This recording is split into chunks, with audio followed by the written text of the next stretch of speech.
بعيني حبايب قلبي، اللي يحبوا الحنيد يبغى لحم زي الموز، جايب لكم اليوم مطعم في مدينة جدة وتحديدا في عسفان.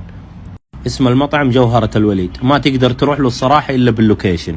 أصلا لو تيجي تروح معاه تحسه في الأماكن اللي هو مدخلك كده فيها تحس كأنه خاطفك، بس تيجي تشوف المكان ده تحفة فنية الصراحة.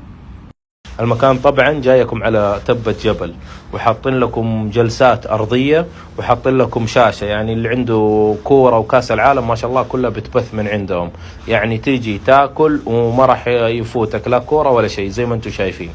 بعدين يقدموا لكم الأكل، أول ما تيجي تكشع القسطير زي كذا تحس لحم، ريحة اللحم خرقت خشمك ما شاء الله تبارك الله. وتشوفوا المقلقل عندهم حكاية، تاخذها كده تلاقيها على طول في المعدة وصلت ما شاء الله. واللحم يا ناس أليم. أنا أشجع الصراحة الحنيد عنده عجب.